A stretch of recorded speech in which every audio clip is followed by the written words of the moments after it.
Welcome back to another vlog, and let me put my today, by the title of the video, we're gonna install some Silvers coils. Now, my triple-double OG subscribers know that we've done a coilover install. Not only did we do a coilover install, but we did it on a pair of Silvers NeoMax coilovers. Send the clip. What do we have? Relax, bro. These coilovers are going to it's going to the drift car. Now, the reason I'm super hyped on it, I probably threw this in the title of the video too, but it's just, I had to open it because I ordered like custom coils, and I just had to make sure they came in right, all that good stuff. So, Silvers Art of Ultimate Performance. Okay, we got some channel locks, we got an Allen wrench. Okay, little sticker slaps. I see you. Cool. Put that aside. And then we got E36 fronts, because on this car I am running E36 non-M3 front suspension. That's all cool, right? The reason why you're probably here is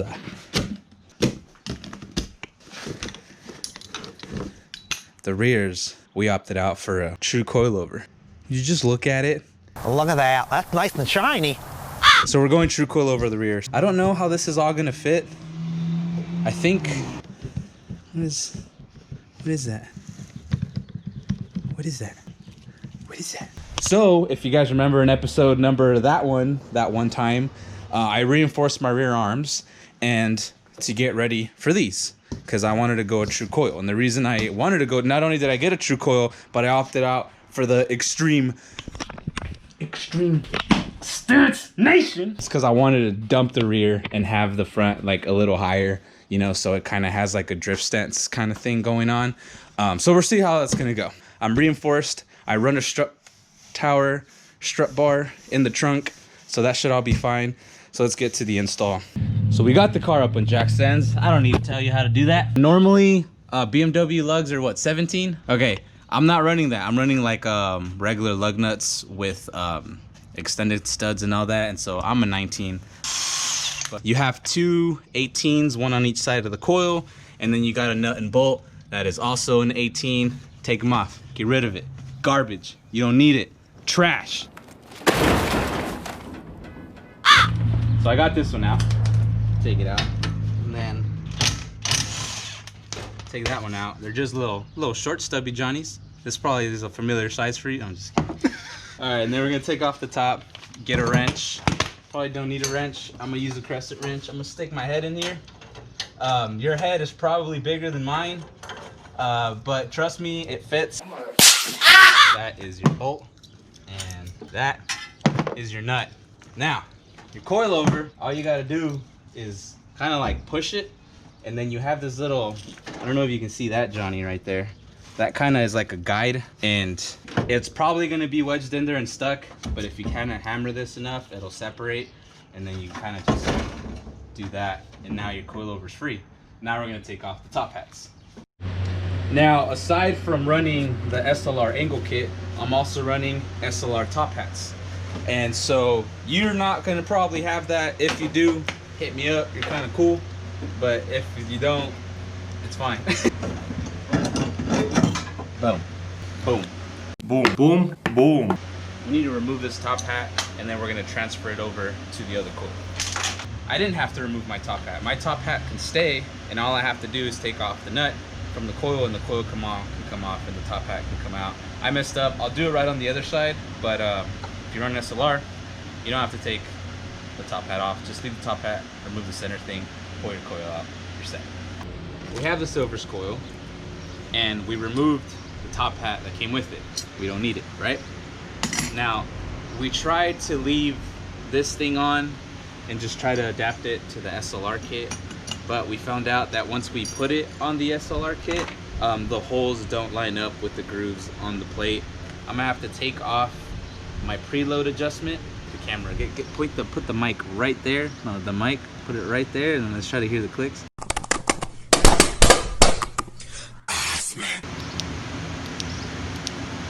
Oh yeah. The preload adjustment, soften it all the way. Hopefully that's how you do it.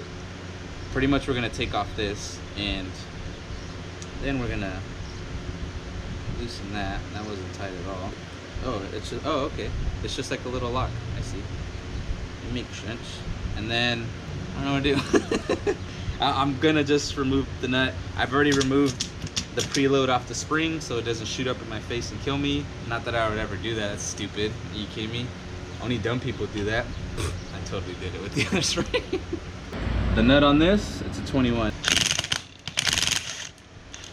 Let's. Okay, cool.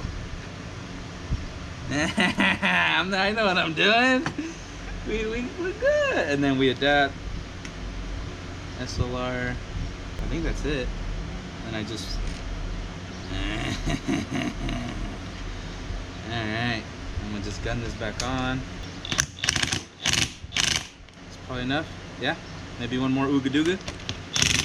That's probably like 3. We're good. Let's put it all together.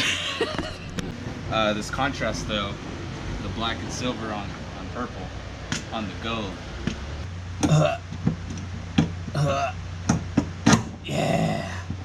And then we're gonna mock up the hardware. Oh, I haven't even talked about spring rates. Was this off the old coil? Yep. So on the fronts, I went with the 16K spring rate, and on my rears, I went with the 10K spring rates. And it's because I'm running an LS with an iron block. It weighs a lot.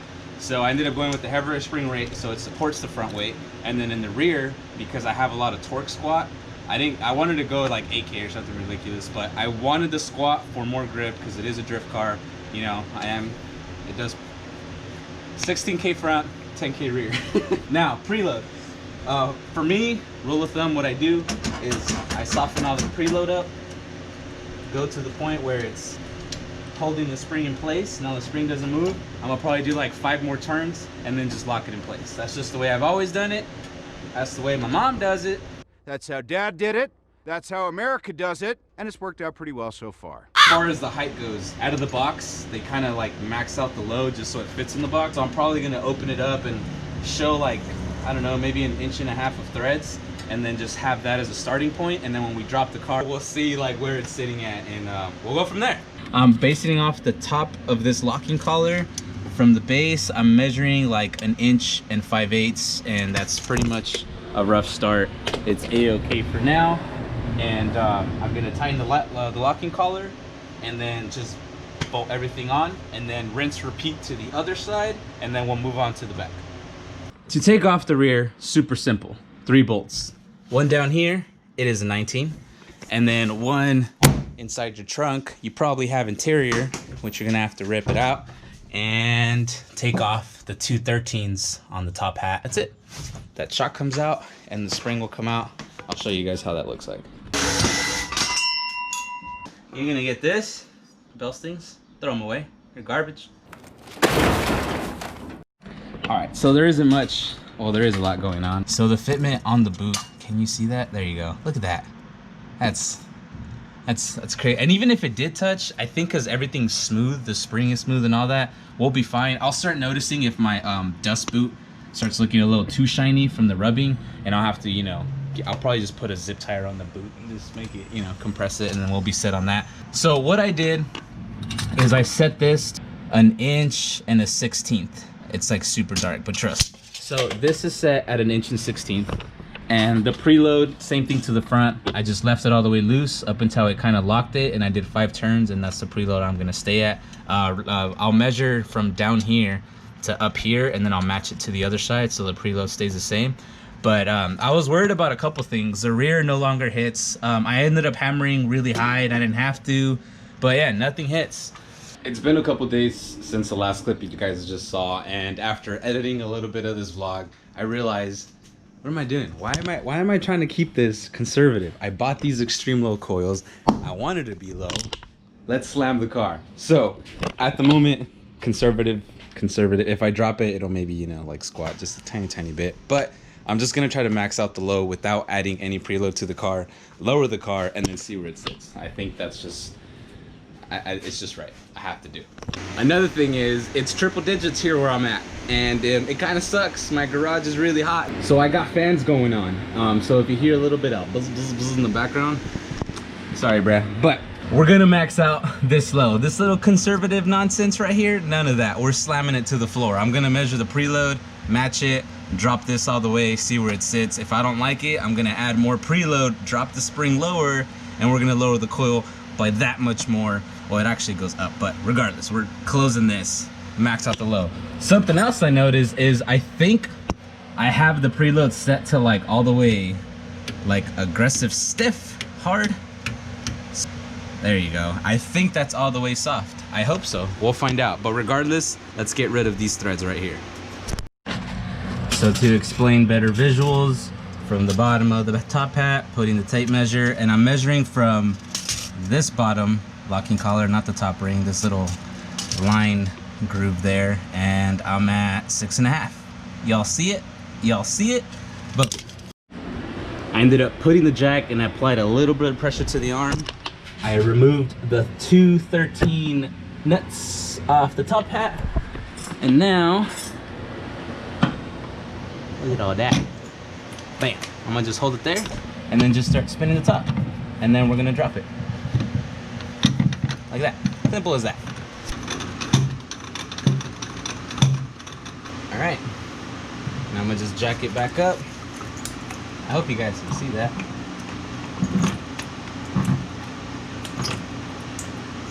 There you go. The jack is absolutely maxed out, but we're gonna throw it back in there. Okay, I didn't really measure before, but I had like a 3-finger gap in my wheel well with the car still in the air. And now I have like a little 1 finger, you know, not a problem. And we're gonna lower it and we're gonna see how it sits. I'm so hyped. If this, and I can go way, way lower, which is insane. But let me drop the car and we'll see where it sits.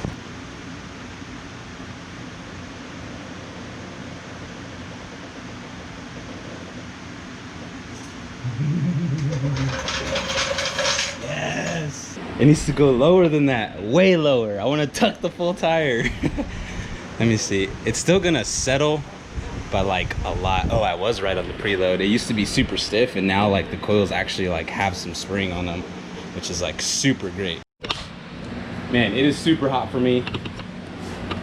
I'm super excited with the way the car sits. It is gonna settle. I'm gonna guess maybe like another whole like 1/2 inch or so. If it doesn't, we're going lower. I want this to be like right there, dude. Slam all the E30s. The front, I'm not gonna worry about it right now. I want this little gap in the front, so I start figuring some stuff out. I can't drive the car at the moment. I'm like doing maintenance on it, you know, working on it, upgrading it, doing some cool stuff to it. I can't wait to go drifting. I can't wait to like see the difference from like the eBay coils to this. I'm sure it's gonna ride amazing. But thank you for watching this week's video. If you have any questions on the coilovers, on fitment or anything like that, let me know in the comments. I'm more than happy to help you guys. Make sure you follow me on Instagram. I post there about my videos way before, you know, I release them, if that makes sense. But anyways, thank you for watching. Make sure you like, comment, subscribe, and tell your friends. Let them know. And I'll see you guys next time. Peace.